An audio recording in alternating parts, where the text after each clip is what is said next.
চীন ও পাকিস্তানের কথা মাথায় রেখে শক্তি বৃদ্ধি করছে ভারতীয় নৌসেনা।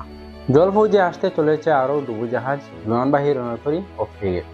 একদিকে চীন, অন্যদিকে পাকিস্তান, দুই প্রান্তে জুড়া শত্রুর মোকাবিলা করতে নৌসেনাকে ঢেলে সাজাচ্ছে ভারত।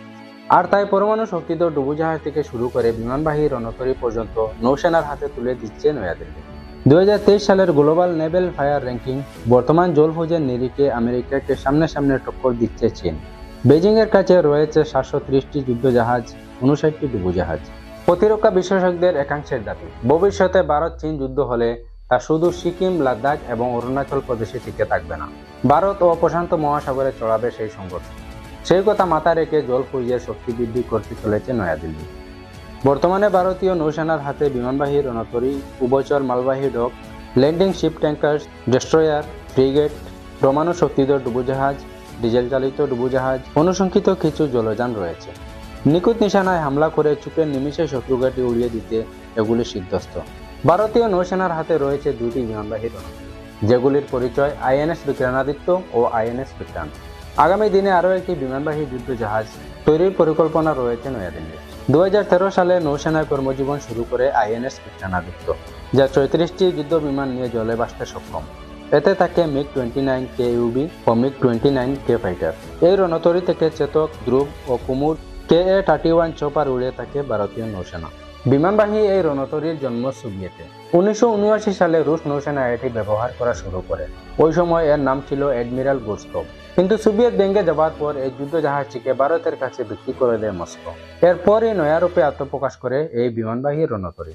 2023 সালে সম্পূর্ণ দেশীয় প্রযুক্তিতে তৈরি আইএনএস বিক্রান্ত হাতে পায় ভারতীয় নৌসেনা, যা তৈরি করেছে কেরালার কোচি শিপইয়ার্ড। 282 মিটার লম্বা এই যুদ্ধজাহাজটি সর্বোচ্চ 28 নটিক্যাল মাইল বেগে চলতে সক্ষম।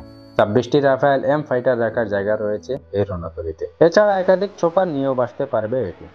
বিমানবাহী রণতরীর পরেই আসবে ডুবোজাহাজের কথা। ভারতীয় নৌসেনার হাতে রয়েছে পরমাণু শক্তিচালিত এবং নিউক্লিয়ার ওয়ারহেড বহনকারী দুটি ডুবোজাহাজ, যার নাম আইএনএস অরিহান্ত এবং আইএনএস অরিগাট। এগুলি KA-15 সাগরিকা ও KA-8 ক্ষেপণাস্ত্র বহনে সক্ষম। KA-15 সাগরিকার পাল্লা 750 থেকে 800 কিলোমিটার। অন্যদিকে 3500 কিলোমিটার দূরের লক্ষ্যবস্তুতে আঘাত আনতে সক্ষম KA-8। শেষের ক্ষেপণাস্ত্রগুলি পরমাণু হাতিয়ার বহনে সক্ষম। পরমাণু শক্তিচালিত ব্যালিস্টিক ক্ষেপণাস্ত্র তুলতে সক্ষম আরও একটি ডুবোজাহাজ তৈরির পরিকল্পনা রয়েছে নয়াদিল্লির। ভারতের কাছে বর্তমানে 17টি ডিজেল চালিত ডুবোজাহাজ রয়েছে। এছাড়াও নৌসেনার হাতে রয়েছে বেশ কয়েকটি ডেস্ট্রয়ার শ্রেণীর যুদ্ধজাহাজ।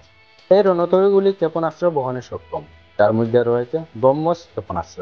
ভারতের ডেস্ট্রয়ার যুদ্ধজাহাজের মধ্যে INS Visakhapatnam, INS Imphal, INS সুরাত ও আইএনএস মারমাগাও উল্লেখযোগ্য।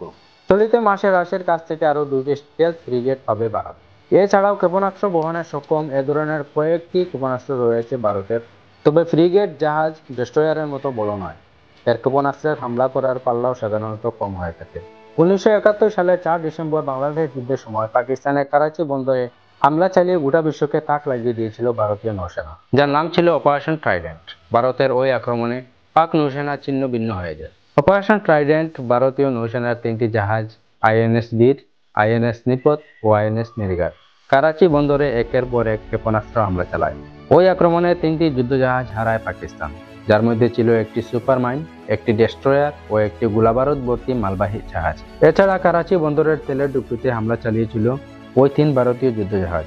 ফলে বন্দরের একাংশে ভয়ঙ্কর আগুন লেগে যায়। অপারেশন ট্রাইডেন্ট 3 দিনের মাথায় ফের করাচি বন্দরে হামলা চালায়। সেই অপারেশনের কোড নাম ছিল পাইথন। এই 2 অপারেশনে ভারতীয় নৌসেনার কোনো লোকসান হয়নি। পরবর্তীকালে 4 ডিসেম্বরের কথা মাথায় রেখে ওই তারিখে নৌসেনা দিবস পালন করা হয়। মারাঠা সাম্রাজ্যের প্রতিষ্ঠাতা ছত্রপতি শিবাজীকে ভারতীয় নৌসেনার জনক হিসাবে ধারণা করা হয়।